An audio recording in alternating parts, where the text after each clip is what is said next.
Se c'è una cosa che mi dà fastidio degli scrittori postmoderni, perlomeno quelli più bravi, è che riescono a stare dentro e fuori dalla letteratura. Di questo Pullman ne è pienamente consapevole e volevo chiedermi come ci riesce. Ciao, io sono Amedeo, in questo canale parlo di letteratura e in questo video volevo parlare di lui, di David Pullman. E in questo video volevo parlare di lui, di Philip Pullman, e di come scrive le storie e come si distinguono dalle bugie. Questa è l'edizione inglese di The Secret Commonwealth, in italiano dovrebbe uscire come Il Regno Segreto, con tanto di segnalibro della biblioteca di Oxford. E sì, quando ero in Inghilterra ho fatto un pellegrinaggio a Oxford, la città dove vive Philip Pullman, nella speranza di incontrarlo, una speranza che purtroppo non è avvenuta, non ancora. Ma quando avevo ancora i capelli lunghi ho visitato il college che ha frequentato Oscar Wilde, il museo di storia naturale, e indovinate un po' da dove ha preso l'ispirazione Pullman per la lettiometro, e soprattutto l'orto botanico. Allora ho fatto tutta questa strada per appoggiare il mio sedere nella panchina di Philip Pullman. Come potete vedere, la potete riconoscere dal fatto che ci hanno vandalizzato i nomi di Lara e Will dappertutto, e qualcuno ci ha messo anche le sue iniziali, molto simpatico. E niente, non vorrei sembrare troppo prosastico, ma mi sembra una normale panchina. A dire il vero è stato tutto molto suggestivo, questa sorta di turismo letterario un po' completa l'esperienza della lettura. Non come quella disgustosa serie TV di cui è appena uscita la seconda stagione. Ma no, dai, Sgarbo, non essere sempre così critico. Non è poi così male, ha anche dei lati positivi. Elencameli! La scorsa settimana, nel video dedicato a Manzoni, ho detto che il narratore onnisciente è un vero e proprio personaggio. E mi sono mangiato le mani, perché quella è la definizione che Philip Pullman dà del suo narratore onnisciente. Dovrei trattare in un episodio a parte il concetto di narratore, ma per adesso andiamo per gradi. Di solito, quando si parla di narratore onnisciente, va da sé che si sta parlando di un narratore esterno alla storia, cioè che sa tutto dei personaggi e non si identifica con nessuno di essi. E in effetti è questa la definizione che meglio si applica al narratore di Alessandro Manzoni. Anche Philip Pullman però fa uso di un narratore onnisciente, ma ne dà una definizione tutta particolare. Ora leggo e provo anche a tradurre un brano del saggio Demon Voices, che non è ancora uscito in italiano. Ma l'autore non è per caso il narratore, dice il signor Buonsenso, sul punto di essere infastidito? La risposta è no. Il narratore è un personaggio inventato dall'autore. Il narratore è un personaggio davvero inusuale, che si manifesta solamente in una voce senza corpo. Credo proprio che il narratore non sia davvero un personaggio umano. Philip Pullman quindi considera il suo narratore un vero e proprio personaggio. Cosa vuol dire? Che il personaggio porta con sé un punto di vista. Dire quindi che il narratore è un personaggio vuol dire affermare che il narratore ha un punto di vista, pur rimanendo onnisciente e esterno alla storia. Ecco perché io l'ho chiamato personaggio invisibile, perché questa immagine in effetti aiuta molto a capire di cosa si sta parlando. Cioè non è possibile considerarla come un occhio scientifico che guarda gli avvenimenti della storia, o almeno non lo possiamo più fare, perché credere nell'esistenza di punti di vista oggettivi è una concezione del tutto ottocentesca, che si applica appunto meglio a un narratore come quello di Alessandro Manzoni. Ripeto, però forse è meglio parlare del narratore in un episodio dedicato. Ho detto che il narratore di Philip Pullman è sia onnisciente sia dotato di un punto di vista. Vi sembra una contraddizione? Vediamo come parla il narratore di queste oscure materie. Nel primo libro, quello che si chiama Bussola d'oro. Per molti aspetti Lyra era una selvaggia. Quello che più le piaceva era arrampicarsi sopra i tetti del college insieme a Roger, il garzone di cucina che era il suo amico del cuore, e poi sputare noccioli di prugna sulla testa degli accademici di passaggio. Questo era il mondo di Lyra e queste le sue gioie. Era una piccola selvaggia rozza e ingorda per la maggior parte del tempo. Però aveva sempre la vaga sensazione che il suo mondo non finiva lì. Vedete, il narratore conosce le sensazioni e quindi anche i pensieri di Lyra, la protagonista, e questo è proprio un segnale della sua onniscienza. Però vedete che abbiamo anche i termini selvaggia, rozza e ingorda, e questi sono dei veri e propri giudizi. Chi è che si permette di definire Lyra una selvaggia e rozza? Sembra proprio che sia la voce narrante, il narratore. E il narratore quindi ha un vero e proprio punto di vista. Ma non si dice spesso che il narratore esterno è sempre oggettivo? Sembra proprio di no, non in Philip Pullman almeno. E allora, di chi è il punto di vista del narratore? A chi bisogna attribuire, insomma, la responsabilità di questi giudizi? Beh, si potrebbe dire che sono di Philip Pullman, dell'autore. Non così in fretta, però, parliamo dell'autore. Ho già parlato del rapporto autore-lettore-testo nel video dedicato ai critici letterari. Per chi volesse approfondire lo trova qua in alto a destra nel riquadro bianco che è appena comparso. Per farla breve però, quando si dà importanza all'autore di un'opera, in realtà quello che si vuole fare è trovare un senso compiuto dell'opera. In altre parole, se c'è l'autore del testo, questa persona è in assoluto la più esperta su quell'opera, è quella che ci ha lavorato di più, si spera. E quindi io come lettore mi basta che gli faccio l'intervista e trovo il significato dell'opera.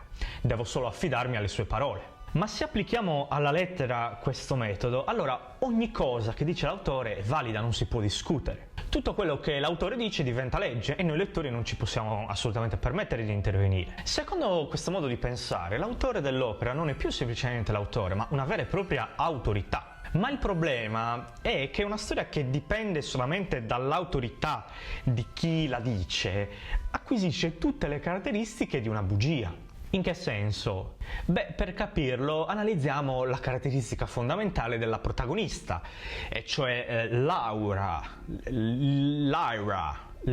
vabbè, lei, tanto è inutile che fate i fighi con il nome, prima dei film e della serie TV neanche voi sapevate come si pronunciava.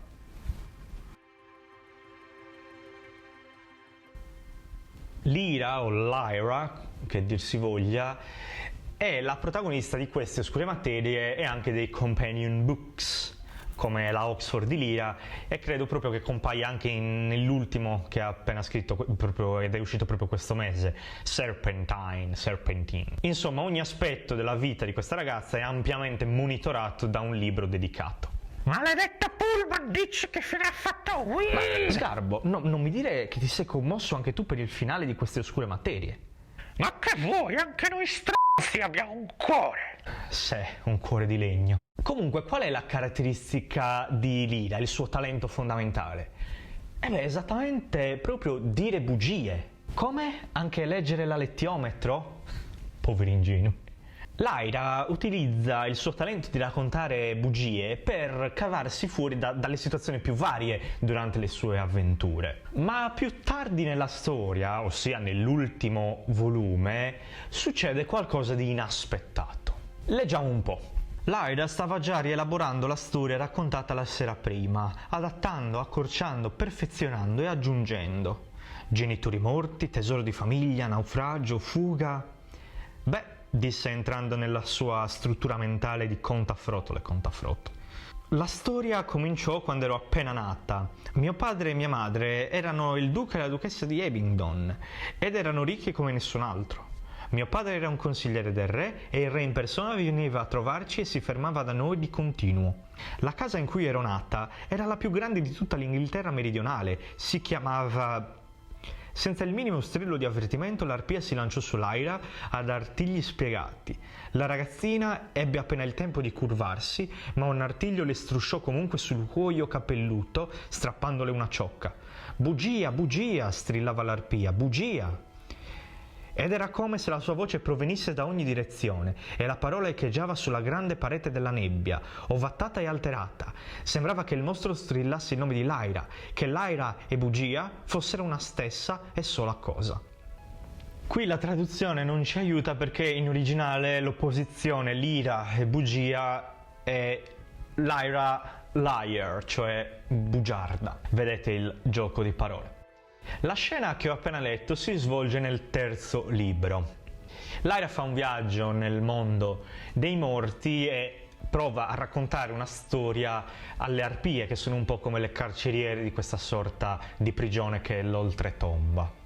Ma la bugia non funziona. Perché? Chiediamocelo. Una bugia è una bugia perché racconta il falso, e fin qui ci arriviamo tutti. Però senza andare a scomodare categorie troppo complicate, che cosa si intende per falso? O meglio, cosa si intende per costruito, contraffatto? Possiamo considerare la bugia come un racconto in cui l'autore della storia è il protagonista assoluto. Chi racconta la bugia, infatti, vuole essere creduto senza che chi ascolta si faccia troppe domande. Questa è la sua agenda, cioè il suo scopo. Far credere a chi ascolta, oppure al lettore, quello che lui vuole, e magari fargli anche comprare un set di pentole in acciaio inossidabile con annesso materasso gonfiabile all'elio per sogni talmente leggeri che volano. Questa è chiaramente una definizione molto libera di bugia, non è una definizione da dizionario, però ci può aiutare per questa interpretazione di questo episodio di Philip Pullman. Infatti leggiamo un po' più avanti quando Lyra prova una seconda volta a raccontare una storia alle arpie, ma questa volta racconta un episodio di quando era a Oxford, quello per cui il narratore l'ha definita una selvaggia. E Lyra cominciò a parlare del mondo che conosceva. Raccontò di quando lei e Roger si erano arrampicati sul tetto del Jordan College e avevano trovato una cornacchia con la zampa rotta, di come l'avessero curata fino a quando era stata di nuovo pronta a volare, di come avessero esplorato le cantine piene di polvere e di ragnatele e bevuto il vin di Canaria. O forse Tokai, non sapeva bene, e si fossero ubriacati. E lo spirito di Roger ascoltava, orgoglioso e disperato, annuendo e bisbigliando: «Sì, è proprio così, è proprio vero, giusto». Vedete che qui avviene la partecipazione di chi ascolta alla storia? La differenza tra la bugia e una storia sta proprio qui, è proprio questa. Si potrebbe pensare che entrambe, bugia e storia, siano invenzioni, siano delle falsità. Ma questo è vero solo nel caso della bugia. Una storia, anche se racconta fatti inventati, ha in sé una piccola dose di verità. E come si fa appunto a stabilire se una storia è vera proprio in questo senso? Quando il pubblico annuisce anche quasi involontariamente, e quella è una conferma che quello di cui stiamo parlando viene riconosciuto dagli altri, e quindi se non è vero almeno è degno di nota. Il senso di raccontare storie con la partecipazione di chi legge fa parte anche di una idea un po' più generale, quasi politica, di Philip Pullman, che è quella della differenza tra repubblica e regno. Vediamola. Il lettore deve partecipare al testo, è lo stesso Pullman a dircelo nel saggio Demon Voices. Dobbiamo portare qualcosa al testo e dobbiamo metterci qualcosa dentro al fine di ottenerne qualcosa. Questa è la più grande democrazia del leggere e dello scrivere. Fa del lettore un vero e proprio partecipante nella creazione del significato. Ora non sto dicendo questo per tirarmi fuori dalla responsabilità per quello che ho scritto. Sto facendo questo per ricordare a tutti, a me stesso compreso, che il mio libro non ha un singolo significato, che la mia relazione con esso è complessa e che la mia interpretazione di quello che ho scritto è molto probabile che sia parziale come quella di qualsiasi altra persona, e che ogni cosa che dico a proposito di esso non ha molta più autorità di quella di qualsiasi altro lettore. forse un po' di più, magari per la ragione che io conosco il testo un po' più da vicino, ma non è un'autorità definitiva. E vabbè, questo è un po' un paradosso, perché stiamo dando retta alle parole di un autore che ci dice di non dargli troppo retta. Misteri della letteratura. È paradossale anche la scelta del narratore. Allora, ve la ricordate? Un narratore che esprime giudizi. Non si rischia in questo modo di compromettere il giudizio del lettore, di influenzarlo? Ma se ci pensiamo, in realtà questa scelta può diventare forse la più conforme a questo pensiero, la più adatta. Infatti, invece di offuscare il punto di vista di chi narra, lo si espone in modo tale che solamente una lettura critica, una lettura veramente critica, possa accorgersene e non lasciarsi condizionare. In sintesi, l'autorità va sempre messa in discussione, ed è qui che sta la differenza tra regno e repubblica. Una differenza che poi si collega alla critica più ampia che è presente alla Chiesa all'interno della trilogia, ma su cui non mi soffermo, anche se è strano, perché secondo me svia da questo che è il concetto fondamentale, cioè la messa in discussione dell'autorità. L'autorità può essere la Chiesa, ma anche l'opinion leader di turno. Infatti io personalmente ho interpretato in questo episodio questo tema dal punto di vista della critica letteraria, ma Philip Pullman osa addirittura di più, si spinge cioè a fondare una sorta di nuovo umanesimo che si chiama appunto Repubblica dei Cieli. Questo avviene nelle ultime pagine di queste oscure materie che, per concludere degnamente, adesso leggo assieme a voi. Se avessimo seguito Will non saremmo stati in grado di costruire niente. Nessuno può farlo se mette se stesso davanti a tutto. Noi dobbiamo essere tutte quelle cose difficili, sereni, gentili, desiderosi di sapere, coraggiosi, pazienti, e dobbiamo studiare e pensare e impegnarci tutti in diversi modi, e soltanto allora costruiremo la Repubblica dei Cieli. Sì, forse è un finale un po' altisonante, a tratti ingenuo, ma dobbiamo pensare che arriva dopo molte sofferenze che Lyra ha passato nelle sue avventure. Perciò, se è un ottimismo, non è un ottimismo ingenuo. E inoltre, sempre secondo le parole di Philip Pullman, lasciarsi andare al cinismo ingenuo è tanto facile quanto lasciarsi andare a un ottimismo ingenuo. Bene, io credo di aver detto tutto. Se stai ancora ascoltando, evidentemente hai trovato questo episodio interessante. Se non te ne vuoi perdere altri in futuro, iscriviti passando il mouse sopra questa cosa rotante che dovrebbe essere comparsa, o se invece preferisci continuare a guardare i video, alla tua destra ne dovrebbero essere comparsi ben 2. Io ti saluto e a presto.